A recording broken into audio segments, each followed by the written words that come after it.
hello सांग मैंने भावुवे कि मुझे कौटी जगार आसी जंगल एरिया भिडियो बनाऊँगी एक्चुअली आम बाड़ी मुझे बाड़ी सफा होता से बाड़ी की आसती एक्चुअली गोटे नुआ जिनसा देखिए आपको देखा चाहूँगी कहीं आप देखिए भी आश्चर्य हो जिनसा वेल मुझे देखा ये देखो ये आम बारी और नुआ जिनसा हूँ ये देखो केते छोट माने देशी गच कह गले के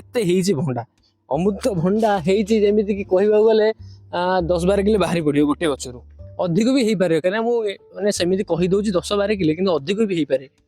गोटाए गचर जी एति भंडा बाहर भावतु 10-12टा गच लगे केमती कौन हम तो आपन को आश्चर्य लगुनि कि गोटे देशी गच नॉर्मल होती गाँव में से गचर एमती भंडा किसी इंजेक्शन किसी केमिकल वगैरह किसी सार फार किसी भी दि जाए याद खाली नेचुराली बढ़ी देखिए तो केते पूरा तो देखे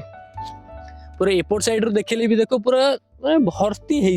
हो लगुच खाइले पूरा पुष्टिसार तो मिल खाइले आ कौन करी बहुत बड़ा जिनसा जदि ये भिडियो देखा चाहते निश्चय भिडियो को लाइक करी कमेंट रे लिखिए कि भिडियोटा को जगह या नहीं सॉरी देखो आ गोटे कथा भावुंट कि ये भिडियो कौन बनाऊे आप जदि आपको ये भिडियो भल लगुच भिडियोटा को लाइक करी कमेंट रे लिखु कि आपण कौ जगार कहते आपड़ ये गच के देखी कि बिना सार और बिना मेडिसिन रे एमती भंडा अमृतर पाटे बसुनी एमती कहीदेली अमृत भंडा कदली गछ आम सैड कदली छोट छोट होपट सैड होती कदली गच बहुत अच्छी आम अलग गोटे बाड़ी अच्छी से कदली गच बहुत सारा है या आम बाड़ी देखिपे